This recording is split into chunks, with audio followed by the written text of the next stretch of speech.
Alright, I'm getting away early today.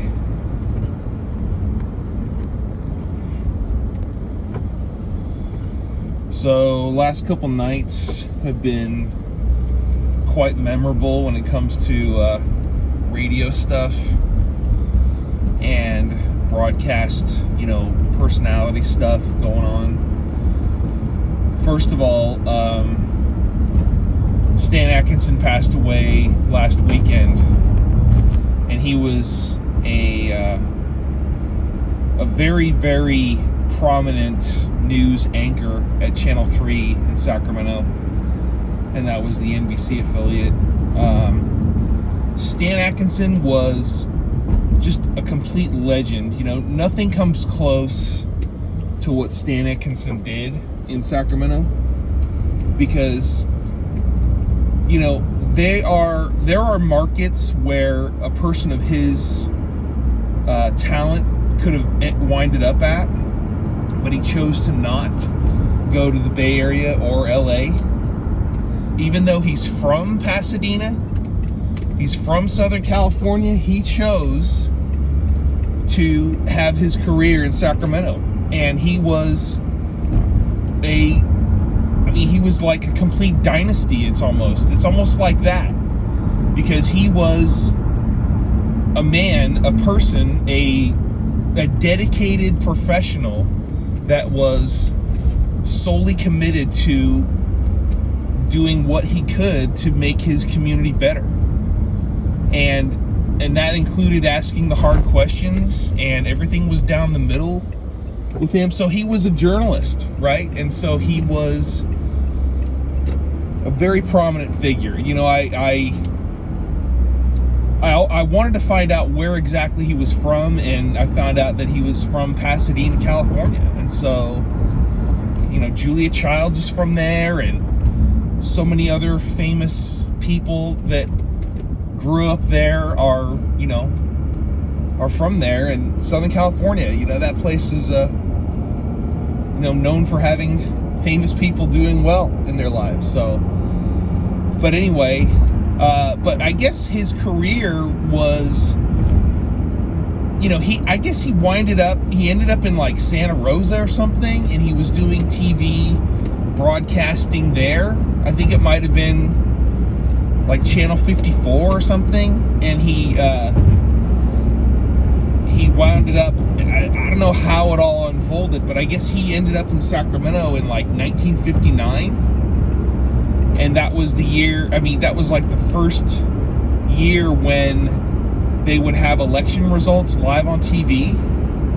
And it was so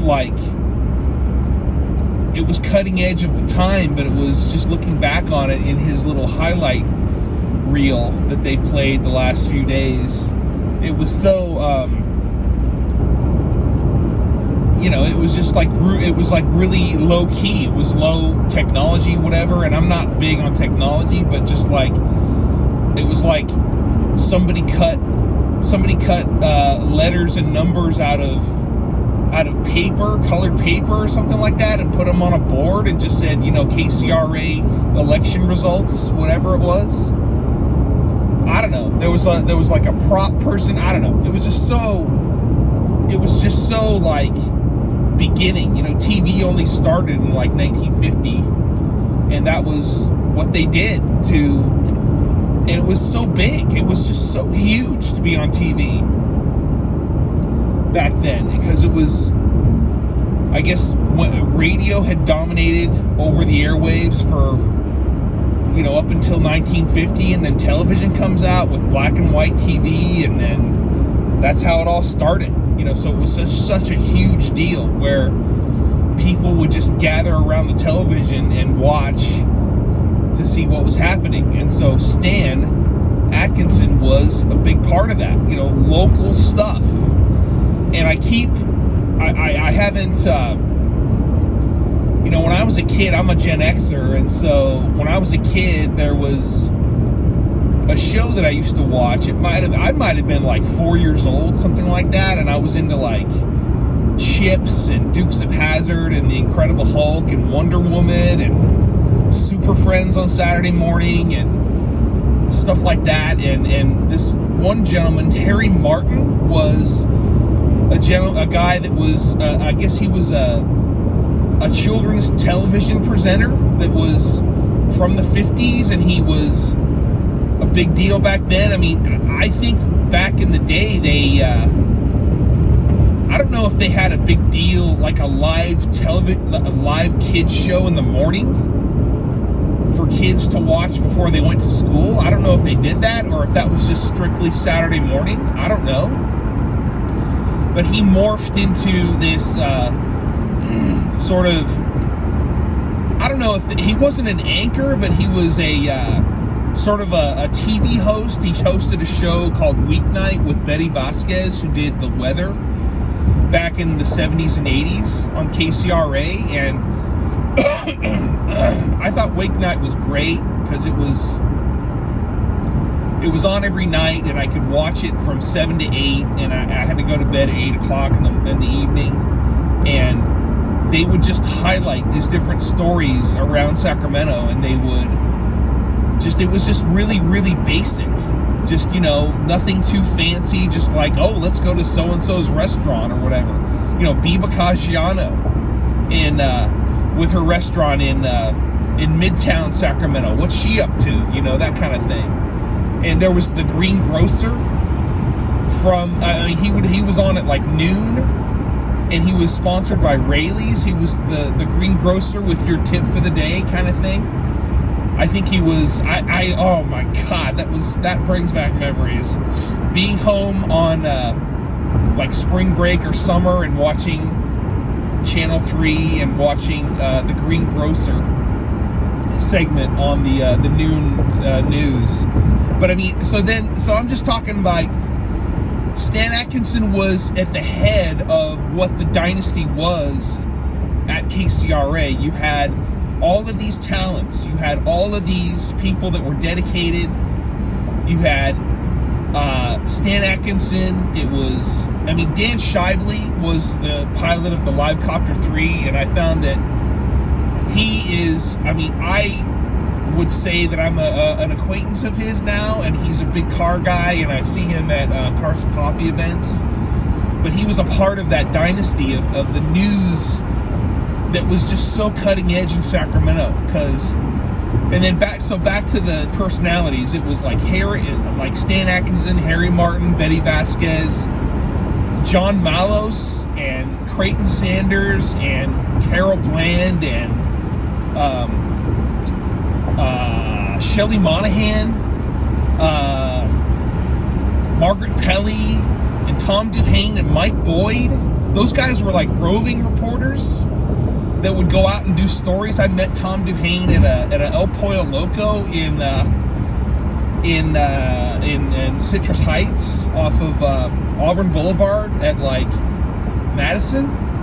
And I was like, oh my God, it's Tom Duhane. And he was in there ordering lunch for his crew or whatever. And he was just great. You know, I shook his hand. I said, hey, hello, great to see you. But Mike Boyd was just he was a guy that would just get to the bottom of a story just like nobody's business. I mean, he was at the spearhead of the campaign or of the news folks that were trying to investigate the house that exploded in Arden Oaks. There was a family that decided to blow up their house and claim that it was accidental, and hopefully they would get insurance money on it. And it was a big story back in like the early 90s, I think. But Mike Boyd was on the front line of that story. And then Dan Shively told me about a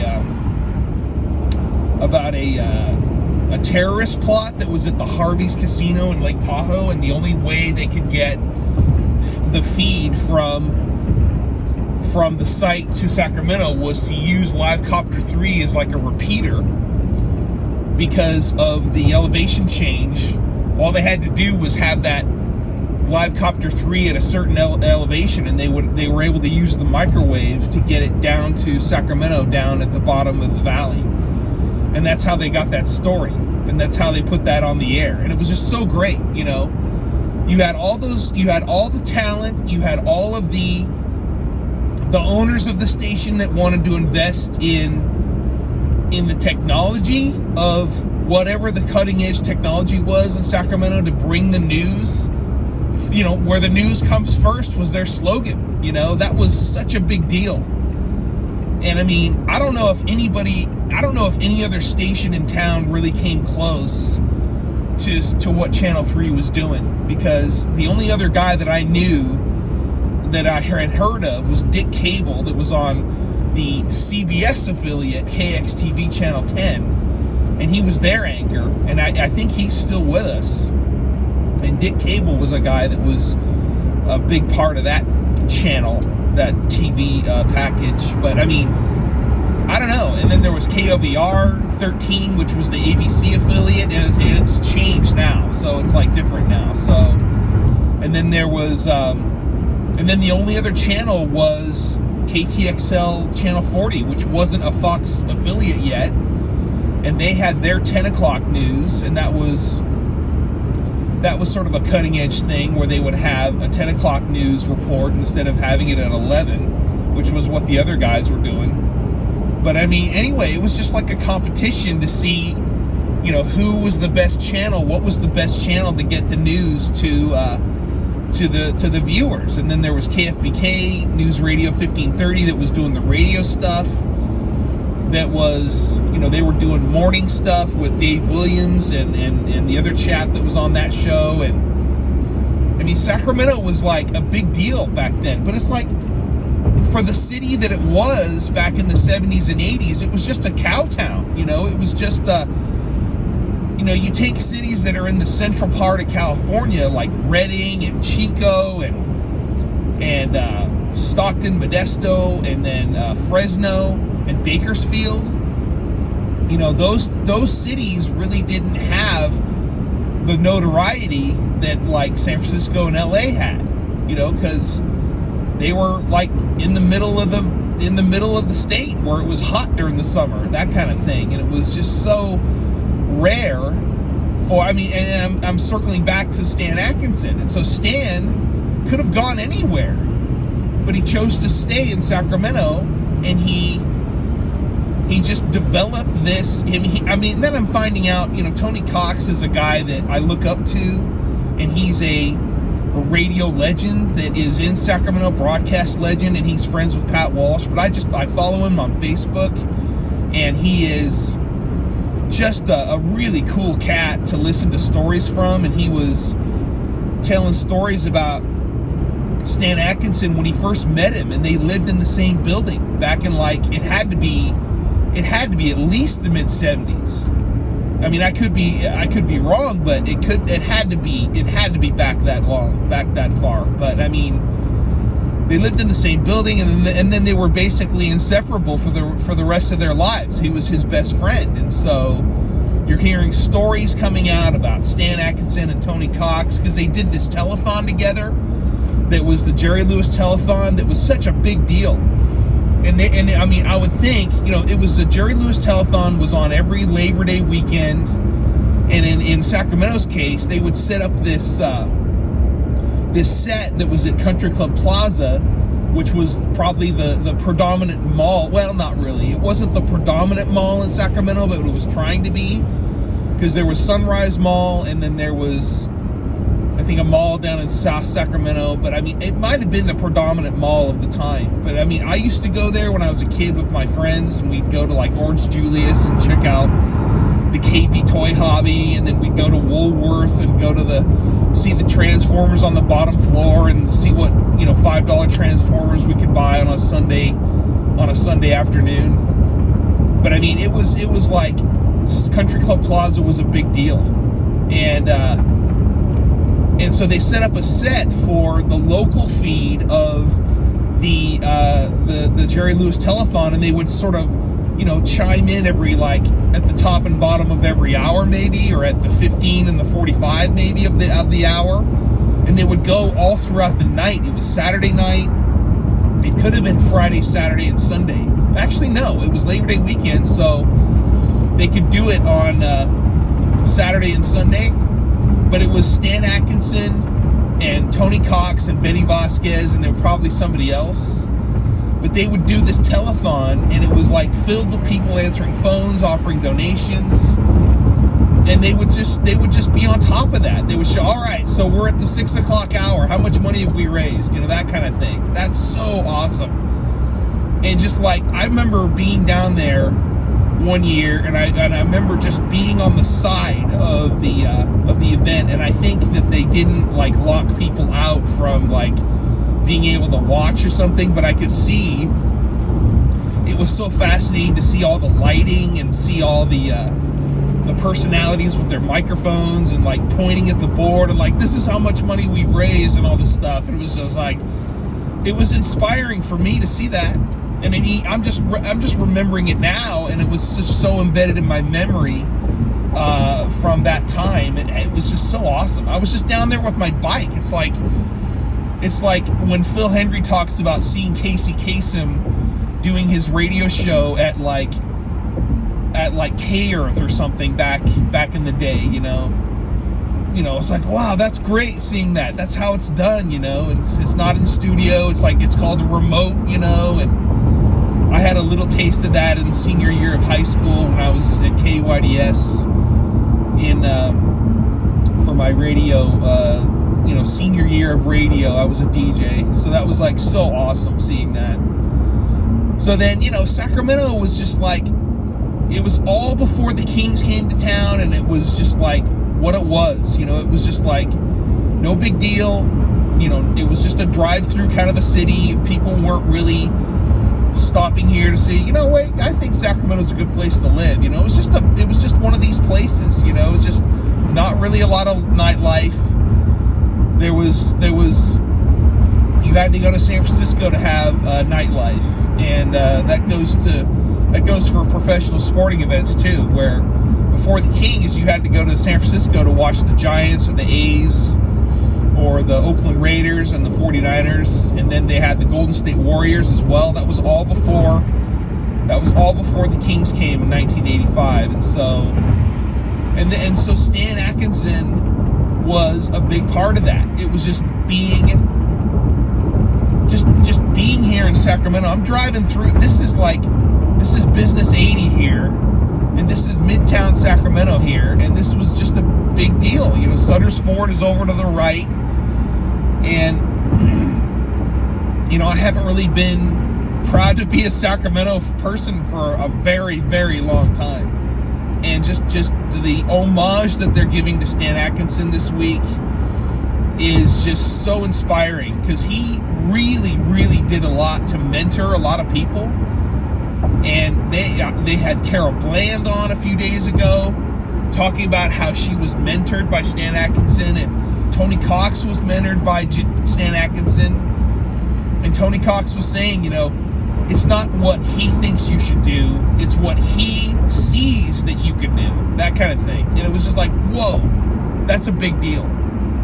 And so another thing I want to talk about is Stan Atkinson was one of the very few journalists, as far as I know, one of the very few journalists that would actually venture out and go to these sort of problematic countries in the world and sort of do reporting, just like a guy with a camera and a microphone. He would be there to report the news on what he saw, what was going on. He went to Afghanistan, he went to Cuba, I think he went to Cambodia as well, and just a bunch of other places. And it was a big deal. It was a big deal for a guy to show up and just say, all right, I'm gonna go on a donkey, and I'm just gonna ride through the mountains here in Afghanistan. I'm gonna talk to the people, and they're like, who's this man with the camera and the microphone? And he'd be there with his Channel 3 little logo on the microphone talking, I'm live in Afghanistan. Who the heck had the balls to do that, man? Who really did? Was he the only guy that was doing that? And you got to wonder if anybody else in the world, you got to think there were. You got to think that there were people from Britain over there. from the UK talking about what's going on here in Afghanistan on the BBC, you know. And it was like Stan was a guy that just had the balls to do it, and he was not scared, and he was just like, Sacramento Airport was such a basic airport, and Tony Cox was talking about he got a flight on a PSA airline flight from LA to Sacramento, and you got to think that back then it could have been Burbank Airport that they were at, or it certainly probably wasn't Ontario Airport. It very well could have been LAX. But I mean, just like think of that. Back then, what airport was it? Because it certainly, Sacramento was no big deal. It was just a blip on the radar. Now it's just a huge place that has, regular international flights to like Hawaii, and to, you can get to Japan from Sacramento. You can fly to a connector and then just leave, get out of the country kind of thing. It's like, it's an international airport now. So anyway, I'm just inspired by this, and, listening to Pat Walsh the last few days. And then this is the week that, and God rest in peace, Stan Atkinson. I met him, I bagged his groceries once when I worked at Rayleigh's, and he was just a huge figure in Sacramento. He was a legend. He was like the figurehead of what was great about Sacramento news in Sacramento, because KCRA did all the things that they could to bring the news to you first. They just did it all. They actually, Stan was saying that the Sacramento ratings were actually better than the ratings in San Francisco and LA. It was just, that's how good it was. It was just so groundbreaking, and it was just so cutting edge. It was so brilliant. It was just, and it was always down the middle. It wasn't left or right in terms of, whatever political slant it was. It was always down the middle. You knew where you stood with that. You knew where it was coming from. So it was such a great time, and it was like a legendary time back in the 70s and 80s. It really was. And into the 90s, And then Stan Atkinson went to KOVR Channel 13 for about, it was like 5 years, from 94 to 99, and then he retired. And so it was just like, he was one in a million. He really was. He had, and when I met him, he was just such a kind, person. I think he was wearing like a t-shirt or something, but you could tell it was him because he had a full head of hair. And he was a big guy. He was 6'2", 6'3", something like that. And he was just larger than life. He really was. And it's like, I really wish I could have said something to him. I really wish I could have said, I'm going to bag your groceries next. That kind of thing. He had this thing. He had this pause. We have news for you.